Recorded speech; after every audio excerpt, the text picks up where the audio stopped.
The credit card statement arrived on a Tuesday afternoon in March. I almost threw it in the recycling bin with the rest of the junk mail.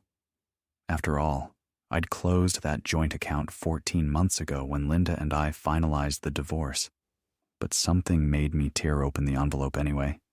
$3,247.89 in charges, last month alone. I stared at the itemized list: designer handbags, spa treatments, a restaurant in Portland I'd never heard of, plane tickets to Cabo. My hands started shaking before my brain could catch up to what I was seeing. The account was supposed to be closed. I'd watched Linda sign the paperwork myself, sitting across from her and her lawyer in that sterile conference room, dividing up 28 years of marriage into line items and bank transfers. This card wasn't supposed to exist anymore. I called the number on the back. After navigating the automated system, I finally reached a human being who pulled up my account. "Mr. Sullivan," the representative said, "I show this account was reopened 4 months ago. Authorization was provided by Marcus Sullivan, who's listed as a joint account holder with power of attorney. Marcus is my son. He doesn't have power of attorney over anything." There was a pause. "Sir, according to our records, a notarized power of attorney document was submitted in October, about 3 weeks after your divorce was finalized. Would you like me to email you a copy?" I hung up without answering and sat at my kitchen table for 20 minutes, just staring at that statement. Marcus had moved in with me 11 months ago, 3 months after Linda left. "Just temporary, Dad," he'd said, "until I get back on my feet after my divorce." He was still here, still sleeping in his old bedroom with his girlfriend Vanessa, still talking about finding the right place. My phone buzzed, a text from Marcus. "Picking up dinner. Ty okay?" I looked around the kitchen, my kitchen, in the house I'd bought with money from selling the home Linda and I had built together. The $285,000 from our divorce settlement was supposed to last me through retirement. I was 63 years old. I couldn't afford to start over. I called Jerry Kowalski the next morning. We'd worked together years ago when he was still a cop. Now he ran a PI firm out of an office above a Vietnamese restaurant. "Rob, you look terrible. What's going on?" I showed him the credit card statement and the bank records I'd been up all night reviewing. Transaction after transaction I didn't recognize. At least $150,000 missing, maybe more. Jerry spread the papers across his desk, his expression darkening. "Your son?" "He's the only one with access. After Linda left, I was a mess. He helped me set up new accounts, organize my paperwork, handle the bills. I thought he was taking care of me." My voice cracked on the last word. "I thought he was being a good son. Give me 2 weeks." When Jerry called back, I knew from his tone it was bad. His office looked like a crime scene, evidence covering every surface: transaction records, property filings, incorporation documents for an LLC I'd never heard of. "Rob, sit down." Jerry's voice was careful, the way you'd talk to someone about to receive devastating news. "Your son has been systematically draining your assets for 13 months. The total is $284,000. The number didn't feel real. It was everything, almost everything I had left after the divorce. He set up a shell company called RSM Holdings. Your initials, Robert Sullivan Marcus. He's been transferring money from your accounts into the LLC, then paying himself management fees." Jerry pulled out another document. He also bought a condo, put down $50,000 cash, took out a $145,000 mortgage in the LLC's name. He's been paying the mortgage with your money, another $8,000 over 8 months, while renting it out on Airbnb and pocketing the income. But I never signed anything for a company. I never authorized this. Jerry slid a power of attorney document across the desk. "Filed 3 weeks after your divorce was finalized. That's your signature?" I looked at it closely. It looked like my signature, but I had no memory of signing it. None. "Rob," Jerry leaned forward. "There's more. I have a contact at the county courthouse. Your son filed a petition 4 weeks ago. He's trying to have you declared mentally incompetent. The hearing is scheduled for 6 weeks from now.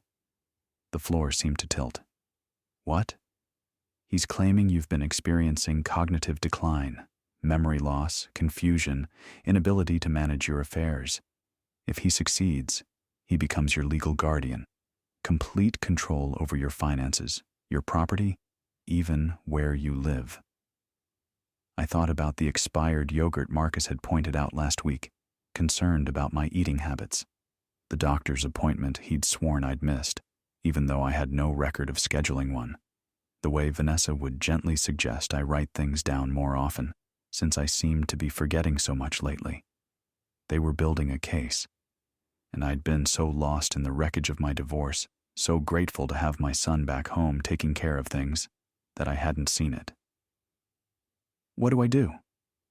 Jerry pushed a business card across the desk. First, we need a lawyer. Elder law specialist, Michael Garrett. He's expensive, but he's the best. He paused. Second, Rob, I have to ask, are you prepared for what comes next? Your son committed multiple felonies. We're talking serious prison time. I thought about Marcus at 8 years old, learning to ride a bike. Marcus at 18, heading to college. Marcus at 25, getting married. I thought about him standing in my kitchen last night, drinking my beer, texting about dinner like everything was normal. Yes, I said, I'm prepared. Michael Garrett's office was downtown, glass and chrome, with framed certifications covering one wall. He was younger than I expected, early 50s with sharp eyes and a direct manner. That reminded me of Jerry. Mr. Kowalski sent me your case file, he said, gesturing to the thick folder on his desk. I've reviewed everything. This is one of the more egregious examples of elder financial abuse I've seen, and I've seen a lot. What can we do? First, we revoke that power of attorney immediately. I'll file the revocation today. He made notes as he talked. Second, we freeze your accounts. New passwords, new access codes, everything. We lock him out completely. Won't that tip him off? Yes. But stopping the bleeding is more important than maintaining cover. Michael leaned forward. Mr. Sullivan, Rob, your son has committed fraud, forgery, theft, attempted exploitation. We're talking years in prison. Are you prepared for that? I hesitated. What about Marcus's son? Tyler. He's 8 years old. If Marcus is convicted, if he loses custody. Michael's expression didn't change. Tyler needs a father who isn't a criminal. What Marcus did to you, that's who he is now. Would you want that man raising a child? I thought about Tyler. I'd seen him maybe 3 times since Marcus moved in, always brief visits that Marcus cut short. Dad gets tired easily, he'd tell Sarah, Marcus's ex-wife. Another lie, another way to isolate me. No, I said finally. I wouldn't. But the image of my grandson stayed with me, 8 years old, about to lose his father. Because of choices Marcus made, because of choices I had to make in response. Then here's what we do, Michael said. We file a police report today. Fraud, identity theft, forgery. We get a restraining order, and we gather every piece of evidence we can to not just defend against his competency petition, but to prosecute him criminally. We filed everything that afternoon. Michael moved with ruthless efficiency, making calls, sending emails, building the case brick by brick. One more thing, he said as I was leaving.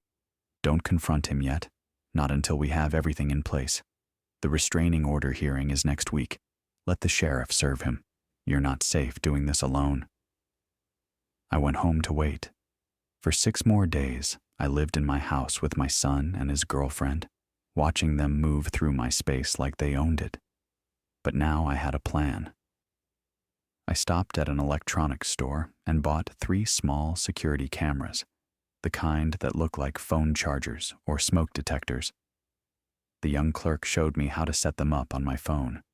Marcus and Vanessa were in the living room when I got home, watching my television, eating takeout I'm sure was charged to one of my credit cards. "Hey, Dad," Marcus called out. "Where were you all day?" "Just running errands." I held up the shopping bag, picked up a new phone charger. I went upstairs and installed the cameras, one in the hallway outside my bedroom, one in the kitchen, one in the living room, tucked inside a decorative frame on the bookshelf. Then I waited. The first useful recording came 2 days later. I was at the gym, still going 3 times a week, despite what Marcus might claim about my declining health, when my phone buzzed with a motion alert. I pulled up the app and watched Marcus and Vanessa in my kitchen. "He's been asking questions about the accounts," Vanessa was saying. She was wearing yoga pants and a designer jacket I now recognized from that credit card statement. "Did you see him looking through the filing cabinet last night?" "He doesn't know anything," Marcus replied. "Even if he looks, all the paperwork has his signature. The POA is solid." "What if he talks to someone, a lawyer or—" "Who's he going to talk to? He doesn't have any friends. Linda took most of them in the divorce, and the rest feel too awkward to reach out. Rachel barely calls. He's isolated." Marcus opened my refrigerator, grabbed a beer. "Besides, the hearing is in 5 weeks. Once we have guardianship, it doesn't matter what he says. We control everything." Vanessa moved closer to him. "And you're sure about the diagnosis? If the judge questions it, Dr. Morrison already wrote the letter. Depression, early signs of dementia, impaired judgment. It's all documented. All we have to do is get him in front of a judge, and it's done." I sat in my car in the gym parking lot, watching my son plan my future like I was already gone, like I was a problem to be managed rather than a person. I thought about Christmas, 6 weeks after Linda left. Marcus insisted I come over, to my house, since he was living there. Vanessa cooked a turkey. Over dessert, I'd broken down crying, overwhelmed by gratitude that my son was there, that I wasn't alone. "It's okay, Dad," Marcus had said, his hand on my shoulder. "I'm here. I've got you.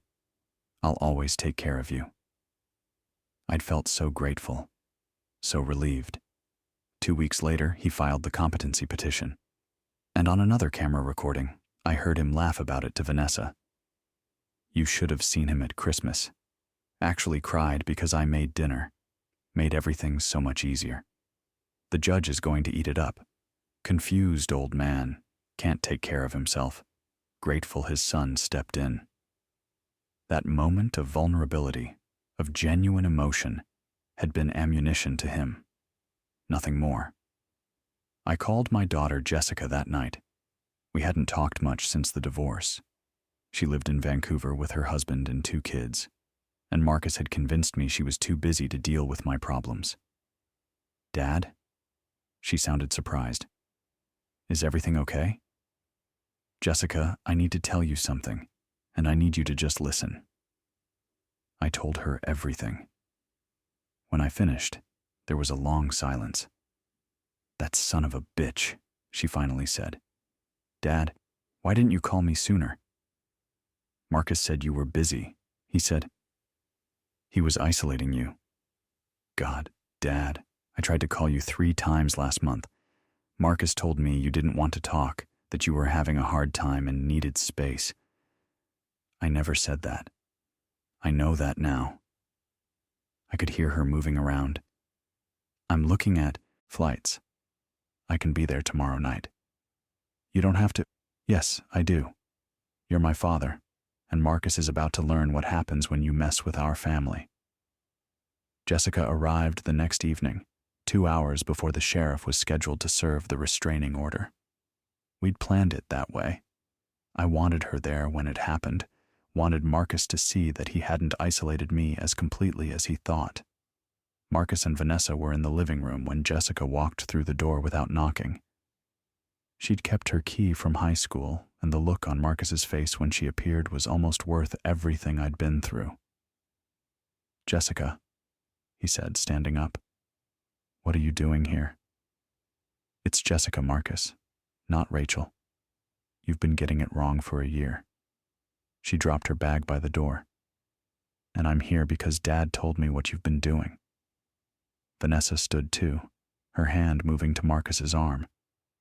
I don't know what he told you, but $284,000. Jessica's voice was cold. Forged power of attorney, shell company, fake competency petition. Did I miss anything, or is that the complete list of felonies? Marcus's face went pale. Jessica, listen, you don't understand. Dad's been confused since the divorce.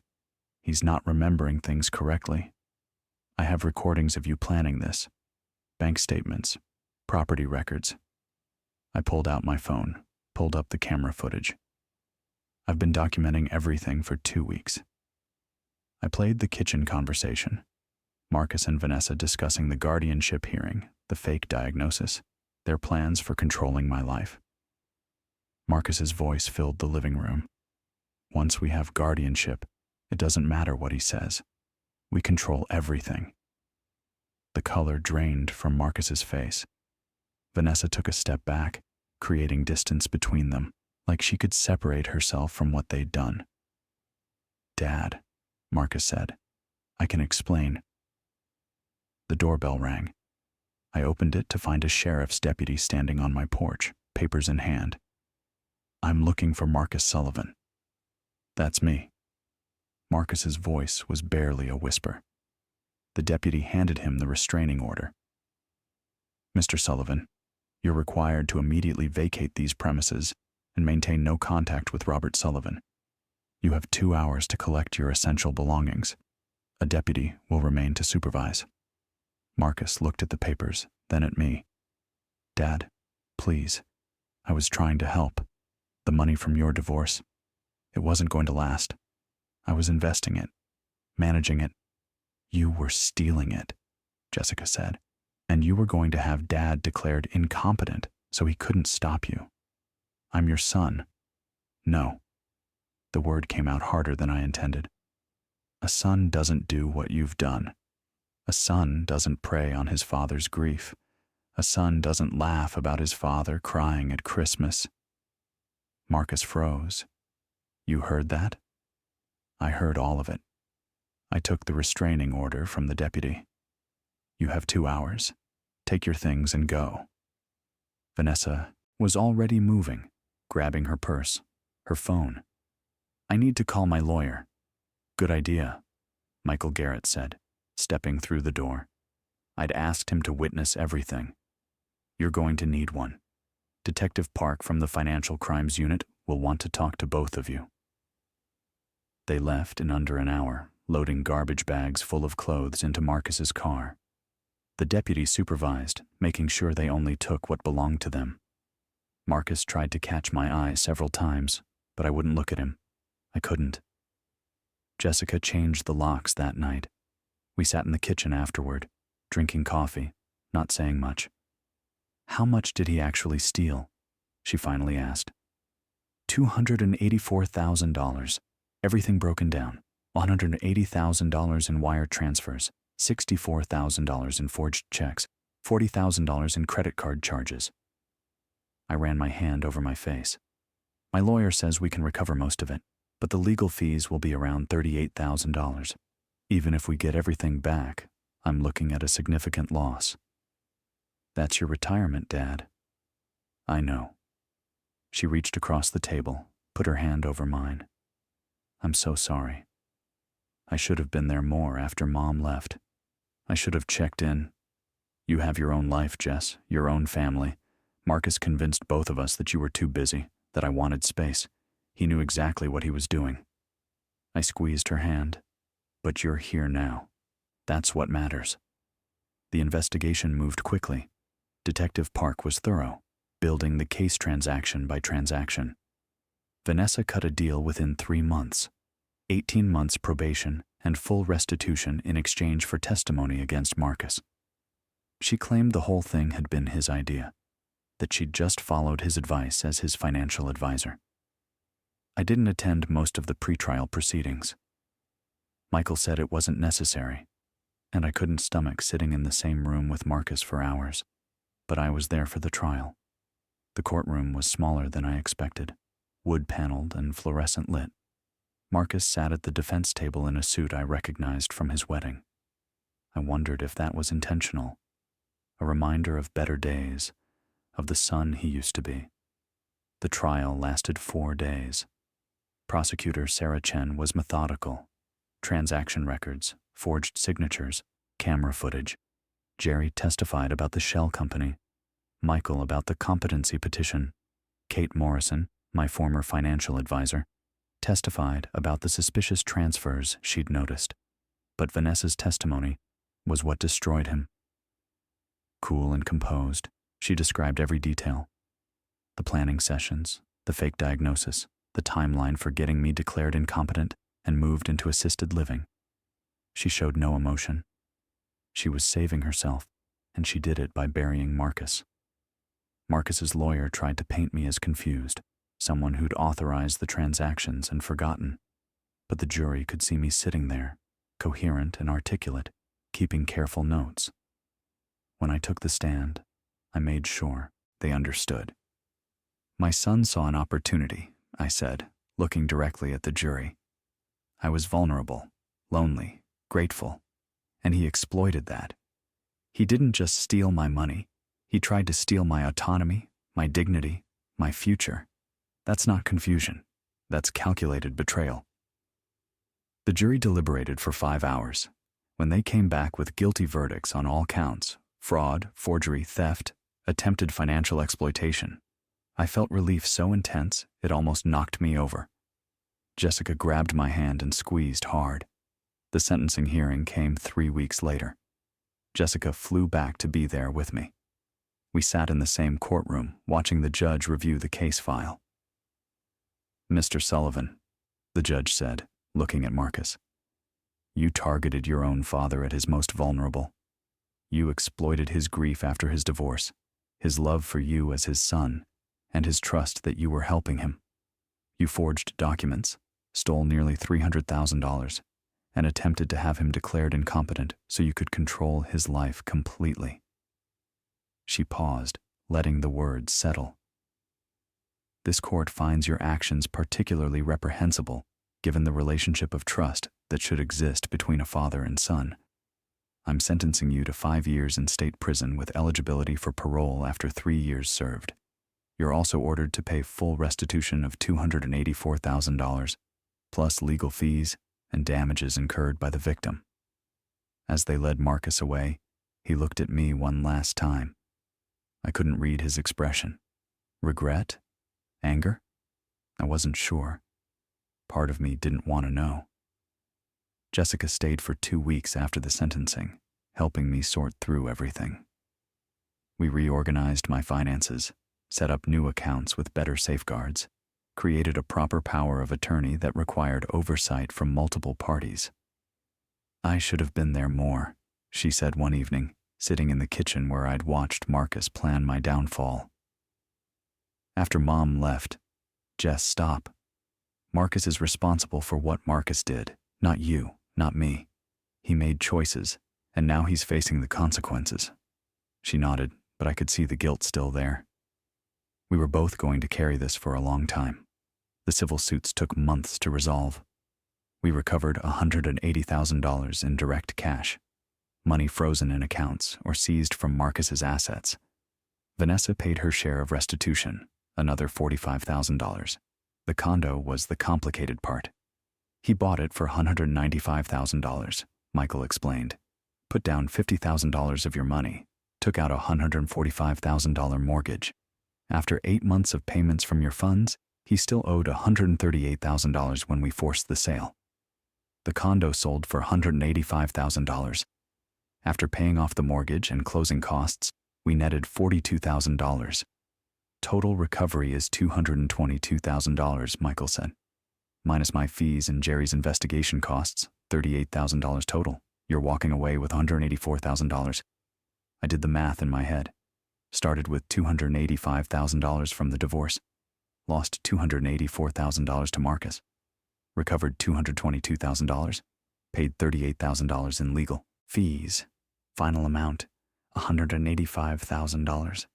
I'd lost $100,000, a third of my retirement savings. Gone. It could have been worse, Michael said quietly. If we hadn't caught him, if that competency hearing had gone forward, you'd have lost everything. He was right, but it still hurt. I sold the house 6 months later. Too many ghosts, too many memories of both Linda and the son I thought I had. I bought a smaller place about 40 minutes from Jessica, close enough that she could visit regularly, far enough that I maintained my independence. We video call twice a week now. She makes me keep the camera on so she can verify I'm actually me. It started as a joke, but there's a serious edge underneath. Trust, once broken, requires verification to rebuild. It's been 3 years since that Tuesday when the credit card statement arrived. 2 years since Marcus was sentenced. He served his time quietly. No incidents, no problems. His lawyer reached out 8 months ago, suggesting I might want to write a letter supporting early release. I didn't respond. 3 months ago, another letter came, this one from Marcus himself. It sat on my kitchen counter for 2 weeks before I opened it. "Dad," it began. "I know sorry isn't enough. I know I destroyed everything between us. But I need you to know, I think about what I did every day. I think about Tyler, about how I'll never get him back now. I think about you, about Christmas when you cried, because you were grateful I was there to help you. I think about who I used to be before I convinced myself that taking care of my financial problems was more important than taking care of you." I read it 3 times, then put it in a drawer. I haven't responded. I'm not sure I will. The hardest letter came 2 weeks ago. Not from Marcus, but from Sarah, his ex-wife. Inside was a drawing, crayon on construction paper, showing a stick figure man with gray hair holding hands with a smaller stick figure labeled Tyler. At the top, in careful 3rd grade handwriting, "I miss Grandpa Rob." I called Sarah. We'd met a few times before Marcus's divorce, but I didn't know her well. "Tyler asks about you," she said carefully. "He doesn't fully understand what happened with Marcus. He just knows his dad is away, and he hasn't seen his grandfather in over 2 years. Sarah, I don't know if that's a good idea, given everything. Tyler is 10 years old, Rob. He didn't steal from you. He didn't lie to you. He's a little boy who lost his father and his grandfather in the same year." She paused. "I'm not asking you to forgive Marcus. I'm asking if you'd be willing to see your grandson." I met with my therapist about it. I'd been seeing Dr. Chen for 8 months, working through everything that had happened. "What do you want?" she asked me. "I don't know," I admitted. "Part of me wants to see Tyler, to be his grandfather, but part of me is afraid that having him in my life means eventually having Marcus in my life. And I don't know if I can do that." "Those are separate questions," she said. "You can love your grandson and maintain boundaries with your son. You can have a relationship with Tyler without forgiving Marcus." "Can I, though? Marcus will be out in a few months. He'll want to rebuild his relationship with Tyler. I'll have to see him at baseball games, school events. That's the question you need to answer. Can you be in the same room with Marcus without it destroying you? And if not, is that worth losing your grandson over? I'm still working on the answer." Last week, I met Tyler for the first time in over 2 years. Sarah brought him to a cafe halfway between our houses. She waited at a table across the room while we talked. He's 10 now, with Marcus's eyes and Linda's smile. He showed me his drawings, told me about school, asked careful questions about why I hadn't visited. "Mom says you and Dad had a disagreement," he said, stirring his hot chocolate. "We did," I said carefully. "Sometimes adults make bad choices, and those choices have consequences. Is Dad in timeout?" The innocent way he said it made my throat tight. "Something like that." "Are you still mad at him?" "Yes," I said honestly. "I am." Tyler nodded, accepting this. "Mom says being mad is okay. She says feelings are complicated. Your mom is very smart. He looked up at me. Are you mad at me too? No, I said immediately. Tyler, no. None of this is your fault. Then, can I see you again? I looked across the cafe at Sarah, who gave me a small nod. She was trusting me with her son, trusting me not to hurt him the way my son had hurt me. Yes, I said. I'd like that. So now, nearly 3 years after everything fell apart, I'm rebuilding something.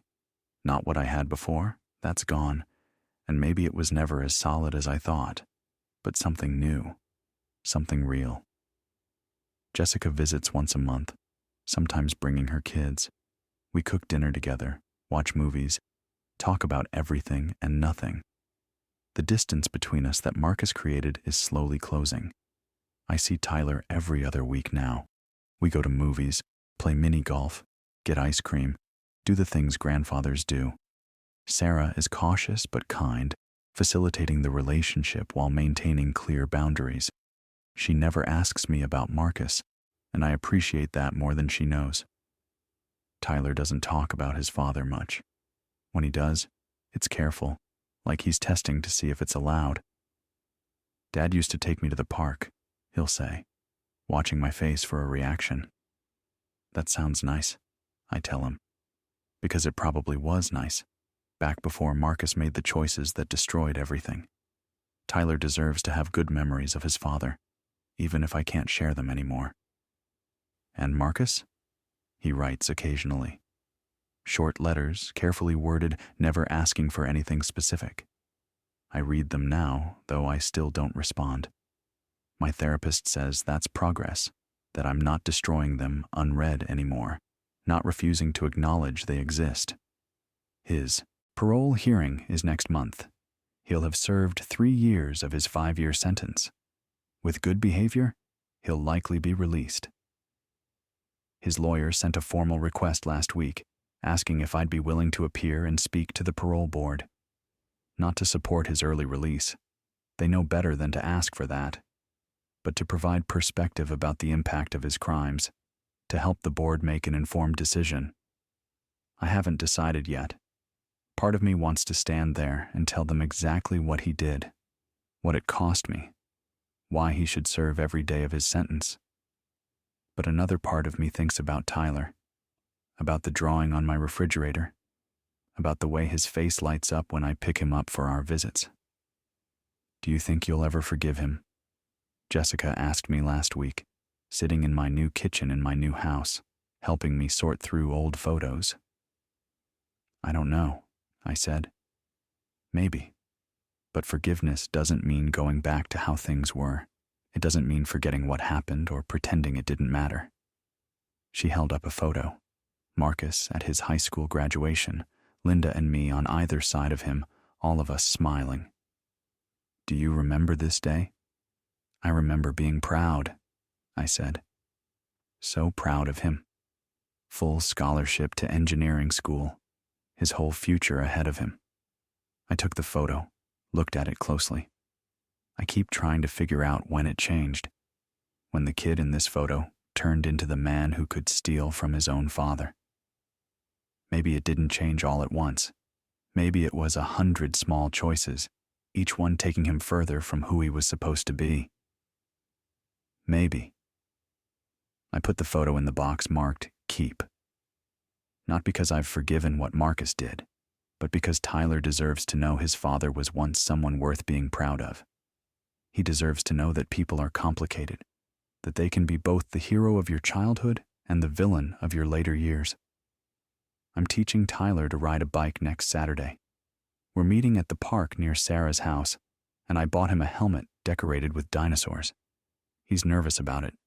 Called me 3 times this week to ask questions.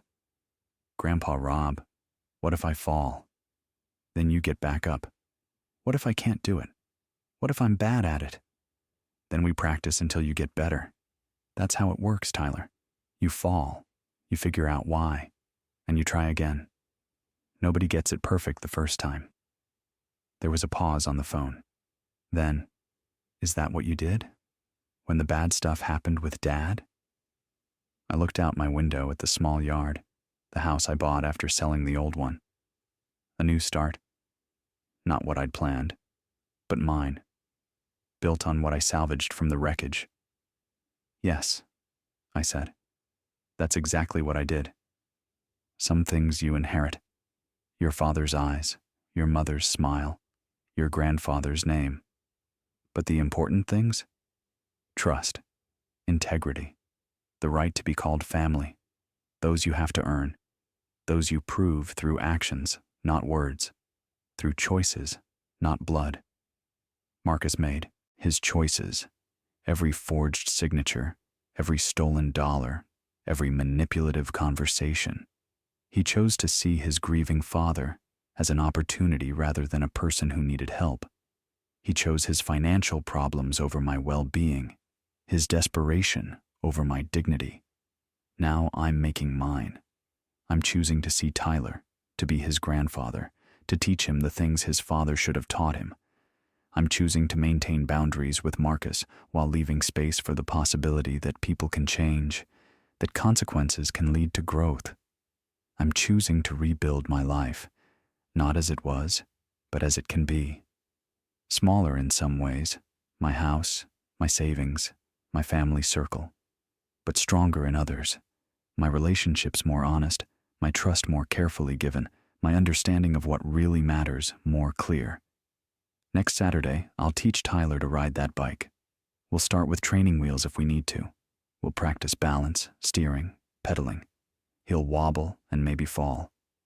I'll be there to help him up, to adjust the seat, to run alongside him until he finds his confidence. And maybe that's how you rebuild from betrayal. Not by forgetting what broke, not by pretending it didn't hurt, but by creating something honest and real from the pieces that remain. By teaching the next generation to make better choices, to understand that character is built through actions, that family is something you earn through how you treat people, not something you're simply entitled to by birth. Marcus will be out soon. We'll have to figure out what that means. For me, for Tyler, for whatever fractured version of family we can construct from what's left. I don't know if I'll ever forgive him completely. I don't know if he truly understands what he took from me.